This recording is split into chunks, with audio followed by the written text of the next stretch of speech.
Hello everyone, and welcome back to my channel, True Crime and Felines. For my returning subscribers, welcome back, my feline friends. For those of you who are new here, my name is Brandy, and every Friday I bring you a true crime case or mystery with one or more of my fabulous felines. I hope my videos are entertaining enough for you to stick around and hit that subscribe button and become a feline friend. Now, this week's case proves that just because a case goes cold does not mean it'll stay cold forever. Although it could be excruciating for family members and friends waiting for answers, all we can hope is that all cold cases will eventually be solved. So, let's get started. Carrie Ann Jopek was born August 17th, 1968. She lived with her mother and stepfather and her younger sister in Milwaukee, Wisconsin. Carrie was very headstrong, and her mother would call her a little spitfire from a very young age. She was very independent, outgoing, and smart. Carrie loved animals, and she actually wanted to be a veterinarian when she grew up. Now, on March 16th, 1982, Carrie was 13 years old, and she was attending middle school as she was in 7th grade. Now, Carrie and one of her friends had gone shopping and got matching outfits, and she couldn't wait to wear the outfits to school to show them off. Now, apparently, there was a boy in her class. As she was bragging about her new clothing, he threw paint on her new shirt. So Carrie, being little spitfire she was, punched him in the face. The school called Carrie's mother and told her of the incident and that Carrie was now suspended from school for 3 days and that she was being sent home early. Carrie's mother would tell the school and Carrie that, since they only lived a block from the school, Carrie could walk home. And think about what she's done. So Carrie left school about 1:30 p.m. Unfortunately, Carrie never made it home, and her mother started to worry. She only lived a block away from the school, so why wasn't Carrie home yet? As the day turned to night, her mother called the police. Authorities found out that Carrie actually went from school to her best friend Robin's house. Apparently, Robin's older brother John was throwing a house party, so Carrie went right over there with a lot of other teenagers who had apparently skipped school to attend this party.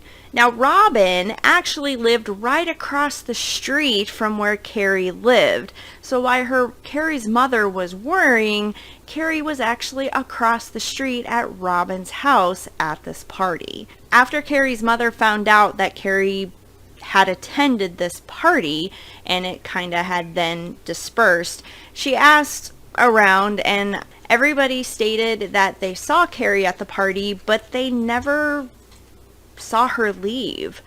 The police continued investigating, but rumors started that Carrie might have actually ran away because she didn't want to get in trouble for being suspended from school.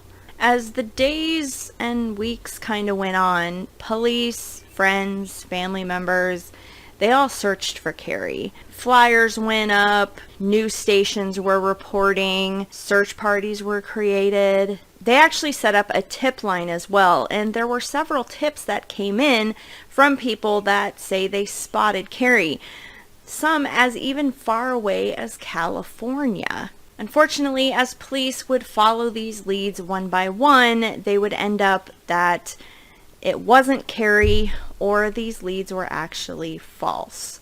A whole year and a half would pass with no sign of Carrie. Carrie's mother believed that if she did run away, she was hoping that she was just too scared to come home, because it was better than believing the alternatives that she could have been kidnapped or worse. So after that year and a half passed, in September of 1983, Robin's parents decided to do some renovations on their house. And one of those renovations was on the deck. As the carpenter started digging below the deck, he suddenly had to stop because he found what seemed to be human remains. He informed Robin's mother, and the authorities were called. Now, police would end up descending on the house, which then, of course, got the attention of Robin's mother across the street. Soon, every neighbor was standing out in their yard seeing what was going on at Robin's parents' house. Carrie's mother would start hearing the whispering of neighbors and hearing that human remains were found at the house. The neighbor's back porch. As the remains were dug up, trauma came to light. I verified her clothing, her torn jacket. Carrie's mother found Robin in the crowd and asked Robin if she got a look at the remains, and Robin said, yes, before the authorities got there, I did. And she said, what color was the clothing and what did it look like? Robin explained, and Carrie's mother dropped to her knees. What Robin explained was the exact clothing that Carrie was wearing to school the day she got suspended. It would be an agonizing 4 days later when authorities used dental records and did confirm that the remains found was in fact Carrie and Jopek. So police began to investigate, and the first person they talked to was Robin's older brother John, who was the one that threw the party back in 1982. John was kind of known as the neighborhood troublemaker, so they looked at him as kind of the bad boy. Also, when the carpenter stumbled upon the remains, he stated he turned around and saw John standing there. John looked visibly ill, upset, and would end up vomiting. And while questioning John would make himself look worse. When asked about the party that he held in 1982 when Carrie disappeared, he denied knowing anything about this party. But by now, this party had been notorious because that's when Carrie disappeared. So authorities knew he was lying. It was also reported at some point John, who was now 18, had hit on Carrie in the past, and Carrie kind of rebuffed his advances and wasn't interested. However, John was adamant that he had nothing to do with Carrie's disappearance or death, and with no evidence, police had no choice but to let John go. A couple days after Carrie's remains were found, a neighbor reported to authorities that there was a young man named Jose Fiera standing beside the hole where the remains were found. Jose was an 18-year-old teenager who lived down the street from Carrie and Robin. It was assumed that Jose ran in the same circles and was at least an acquaintance to Carrie, as Carrie's mother knew who this young man was. The neighbor reported that Jose was kneeling by the hole where the remains were found, crying and throwing his hands up into the air. Now, Carrie's mother stated that Jose became a regular visitor after Carrie's disappearance and was a comfort to the family. Carrie's mother also reported to authorities that one time Jose told her that Carrie was haunting him. Now, Carrie's mother found that odd, but she kind of chalked it up to Jose grieving for his lost friend. Other teenagers would state that Jose would say that he knew something about Carrie's disappearance and that he pretty much knew she was dead, but he couldn't tell anyone or he'd be killed. Now, authorities would question Jose, and Jose would say he knew nothing about Carrie's disappearance or her death. He was just at the hole praying for his lost friend. Now, authorities considered John and Jose both a suspect, but without physical evidence, there wasn't much they could do. I mean, by the time Carrie's remains were found, it was a year and a half later, and she was pretty much skeletal.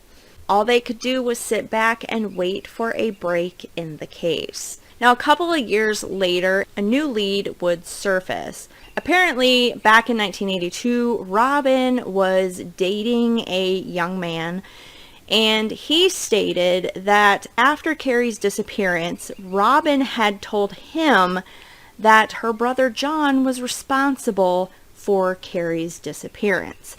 Now, apparently, this young man was in prison for an unrelated crime. Robin would state that although she admitted her and her ex spoke about Carrie's disappearance and speculated what might have happened, she had never told him that her brother was responsible for Carrie's disappearance. She also added that he was actually using this false information in order to help himself get out of prison sooner.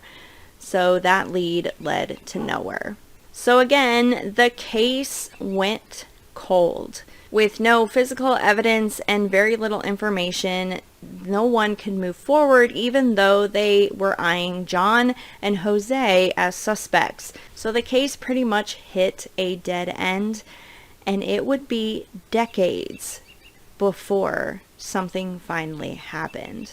In 2015, 33 years after Carrie's disappearance, a woman would come into the Milwaukee Police Department and start telling them a story. She stated that her husband told her that he was the one responsible for Carrie's death. Apparently, this woman had filed for divorce, and her husband decided to confess his deepest, darkest secret in order to see if she would stay with him. When authorities asked this woman her husband's name, she replied with Jose Fiera. About that same time, a call came into the police department from a counselor who worked on a crisis line. He told the police that he had just gotten off the phone with a man named Jose, and this man had told him a story on how he was responsible for the death of Carrie and Jopek. The counselor stated he didn't know if Jose was going to turn himself in or if he was confessing and then planned to take his own life, as Jose cut off the call. About a couple hours later, another call came into the Milwaukee Police Department from a reporter from a news station. Apparently, Jose had walked into the news station and told them he would like to confess to killing Carrie and Jopek. Police scrambled and were able to find Jose and took him into custody, where Jose would finally tell the police what happened between Carrie and him that night in 1982. Jose started telling his story. He was 17 years old back then, and he was at the house party where he spotted 13-year-old Carrie. Carrie had walked up to him and asked him if he had a cigarette. Jose didn't have a cigarette, but he offered her marijuana instead, which she accepted. The two talked for a bit, and then Jose asked her if she wanted to go down into the basement, which apparently was a well-known makeout spot. Carrie initially agreed, and they made their way to the stairs that went down to the basement. As they started to descend, Carrie seemed to change her mind. She turned around and told Jose, "I don't think this is a good idea." Jose became angry at this rejection and told Carrie, "You're going downstairs," and then promptly pushed her. He stated Carrie tumbled down the stairs and fell in a heap unconscious at the bottom. Now, reports are spotty, but at first, Jose would say that he groped her while she was unconscious, but then later reports stated that he actually sexually assaulted her while she was unconscious. After he finished doing whatever, he realized Carrie was not breathing, so he attempted to pick her up. He said that's when he realized that her neck had been broken from the fall on the stairs, and she was dead. Jose stated that he had been pretty much drinking all day, so he panicked, did not think clearly, and ended up taking Carrie's body outside and burying her in a very shallow grave below the deck. Now, authorities would explain Jose as a very pathetic man who had obviously hit rock bottom. His sudden confessions to everyone that day apparently was brought on by some very heavy drinking. They stated he was extremely remorseful, and he told the authorities that Carrie had been haunting him as well, and that after his confession he seemed so relieved he actually hugged the investigator. Now, the autopsy that was done on Carrie's remains did corroborate Jose's story. The examiner noted that her neck was broke and that she had a small fracture on the back of her skull. Now, theories would surround Jose's confession that maybe he was playing it light and he actually hit her on the back of the head, which made her fall down the stairs, and various other stories. However, the neck and the skull fracture could have been the result of a fall, per the examiner's notes. So authorities really had no choice but to believe what Jose was saying, and that he really did not mean to kill Carrie that night. He just made very bad decisions during and after.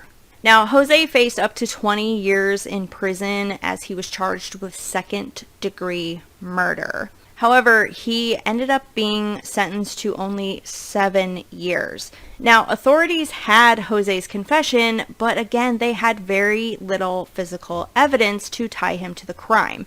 And as other cases have shown us, some confessions can actually be ruled out by physical evidence. So they had no evidence to either rule it out or to prove that he had done it. Jose also did not want a drawn-out legal process, as he stated he wanted to be punished for what he did, so he wanted legal proceedings over very quickly. So his lawyers and Carrie's family came to a deal. No trial for the man accused of killing a teen girl and burying her body under a porch more than 3 decades ago. On the day his jury trial was set to begin, Jose Ferreira reached a plea deal for the death of Carrie Ann Jopek, a 7th grader who went missing in 1982. Eric Ross is live at the Milwaukee County Courthouse with more. Eric. Good evening. Prosecutors explained to Carrie Ann Jopek's family there were some challenges if they were trying to pursue a murder conviction from a case stemming back from 1982. Now, with the family's permission, the prosecution offered the option to Jose Ferreira Jr. to plead guilty to second-degree sexual assault and false imprisonment in exchange for no trial. Ultimately, Ferreira Jr. accepted that deal just before 4:30 this afternoon. He would plead guilty to attempted second-degree sexual assault and false imprisonment, which carried the maximum of 7 years in prison. At the sentencing, Jose would speak directly to Carrie's parents. He would state, "I can't take back what happened. Sorry. From the deepest pain in my heart. Sorry." Now, many people were upset about this light sentence that Jose got. However, Carrie's parents were happy for the closure. They knew what happened to their daughter, how it happened, and the killer was found. And they understood that with no physical evidence, it was a risk taking him to trial, and the plea deal was the best option. Now, Carrie's mother would go on to say she honestly believed that Carrie had been haunting Jose all these years, saying that her daughter was that Spitfire she knew well, and that her spirit was probably pestering Jose to do the right thing. Carrie's mother said she actually felt sorry for Jose in a way.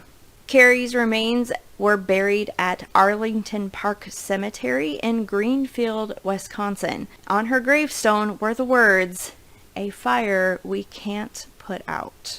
Now, John was never brought up on any charges, but rumors swirl to this day that maybe he witnessed something that night back in 1982, Or maybe Jose told him after the fact and he had kept the secret also, which would account for him lying like he did. Or he was just overly paranoid and really had nothing to do with anything. So what do you think? What are your thoughts on this case?